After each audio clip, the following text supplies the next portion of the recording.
So, Will, when shopping for beef, meat, or anything, um, a lot of consumers, they look at the price tag, right? They're obviously this is going to affect their wallet and their finances, and that's very important for people. So, if somebody wants to support local farms but find it difficult because of that price, what would you say to them as it relates to the value of that price, whether it be cheaper beef or as opposed to somebody who has a regenerative farm and does have a higher price point for beef? I really feel sorry for consumers because they've got a very difficult job. They really have more influence over what the food production is going to look like than anybody else. But it's really hard for them to use that influence. And they're barraged by misinformation from everywhere. Big food is so efficacious at developing a narrative and conveying it to consumers that they're just hopelessly confused. And it's really hard for them to make the right decisions amongst all that confusion because it costs more. The fact is that in the industrial food system that feeds us, all kind of costs are cast off for others. They're not covered by big food and they're not covered by the consumers. They're just out there. Things like the dead zone in the Gulf of Mexico and the countless species of plants and animals and microbes that have been rendered extinct, atrazine, pesticides even in the polar ice caps.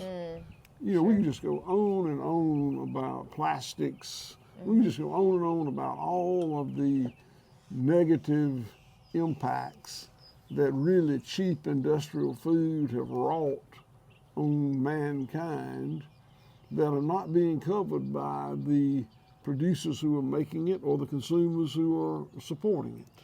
So then if it's cheap beef now and you're paying a lower price now, do you think who's going to cover those costs later? Well, the answer's all of us. I mean, the things that the tragedies that I mentioned, dead zones and those things, are going to be covered by society. All of us are going to pay for it.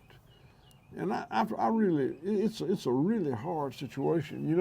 I understand that there are a lot of people that can't afford to eat food that's raised properly.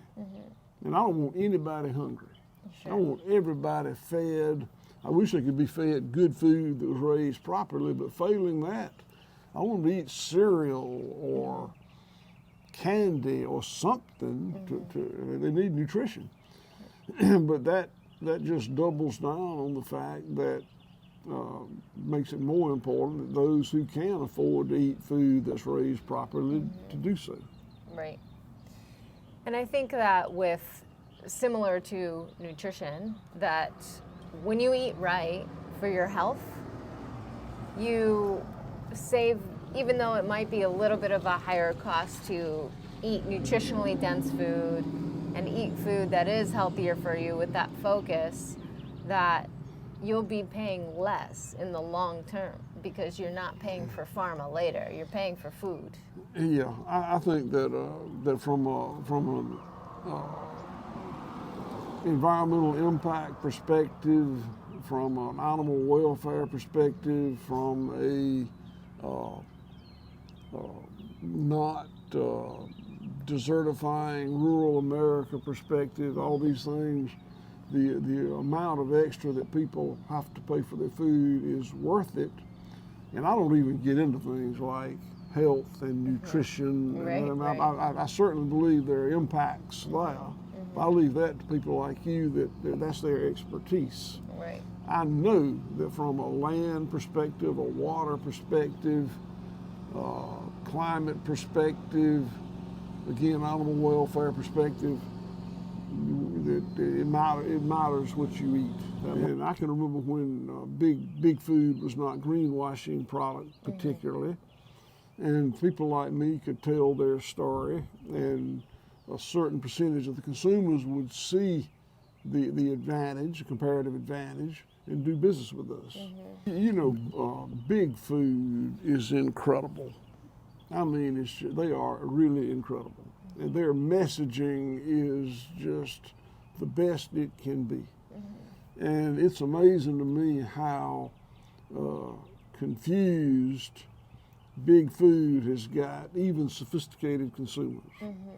You know, if you read the label and believe all the advertising that's out there, you can't tell any difference between food that's really raised properly and food that's just greenwashed. I mean, they just do a fantastic job at it. Well, I've evolved a lot in my thinking over the last 25 or 30 years, and there was a time when I thought that change was going to come like a tsunami, that, you know, the consuming public was just going to wake up and start buying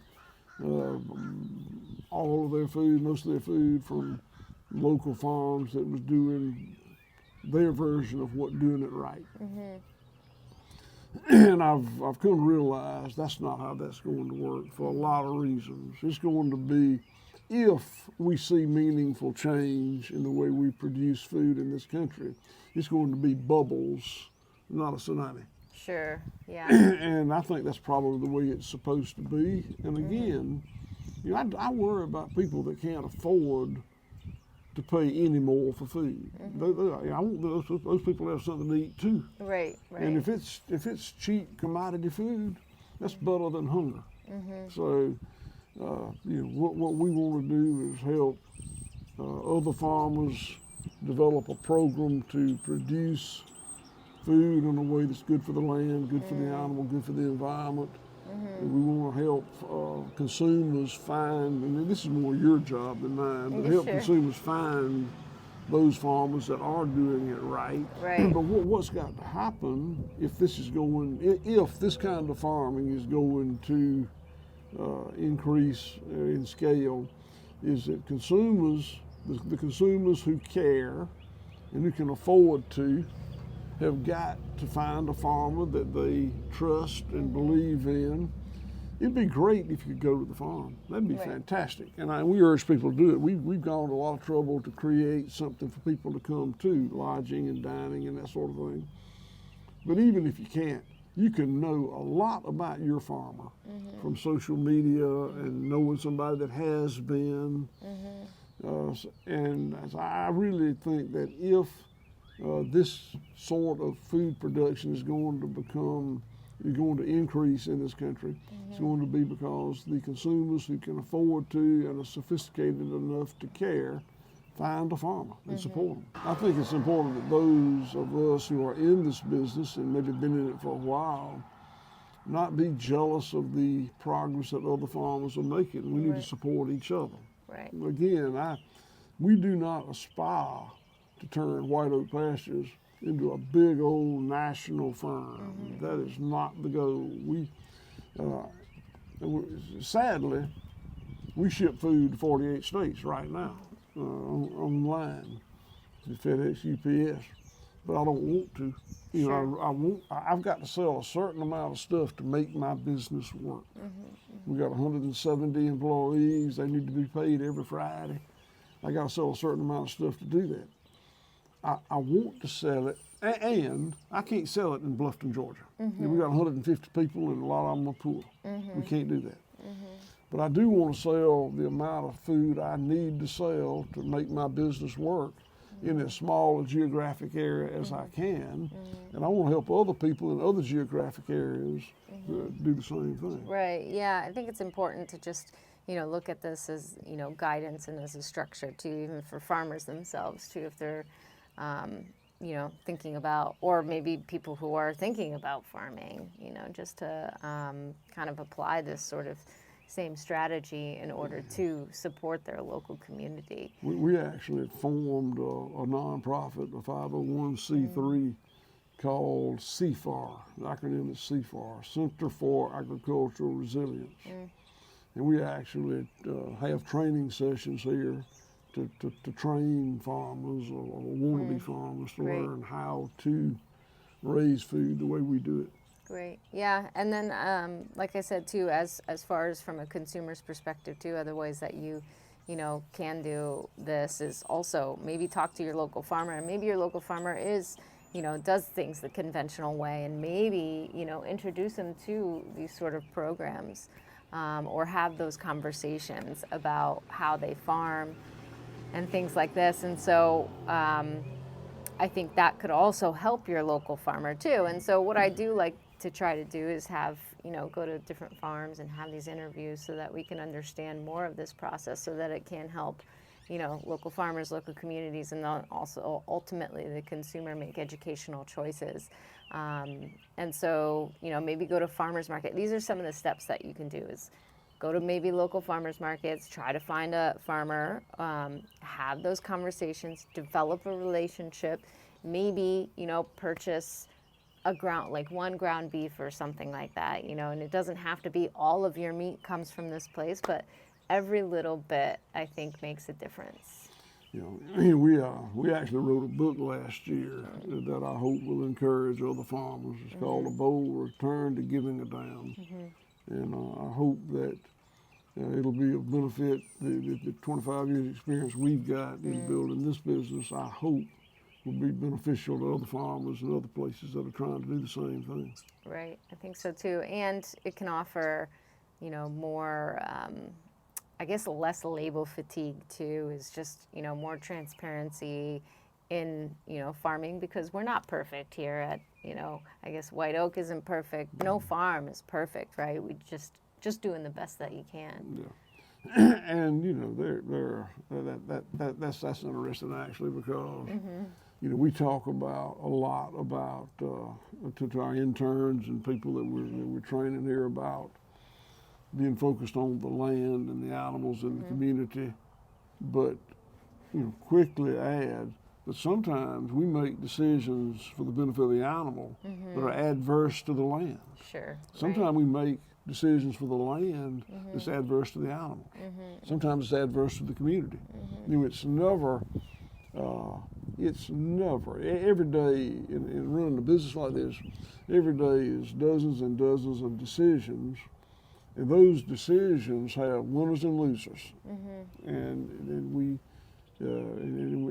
sometimes we make the wrong decision, but the goal is always the synergy, to build the total, the whole. Right. Yeah, and I think that's what is important too, as just like a consumer purchasing or a consumer learning, is there's no perfect strategy or perfect way, but it's weighing the risks versus the rewards, which oftentimes people don't get a choice, right? Somebody else weighs their risks and rewards, and I'm purchasing, meat from White Oak Pastures because I vote for your intentional choices to weigh the risk and rewards because I trust it.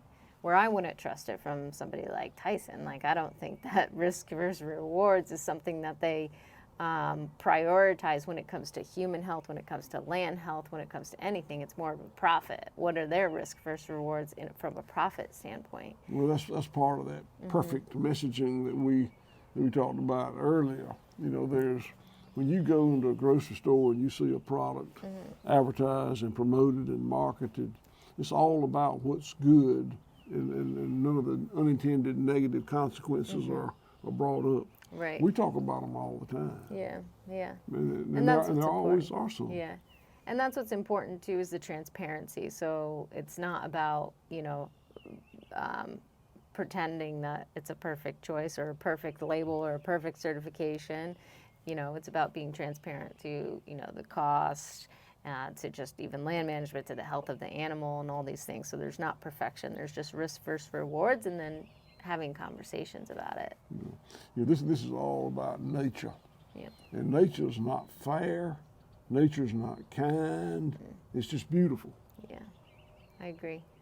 Cool. Thank you.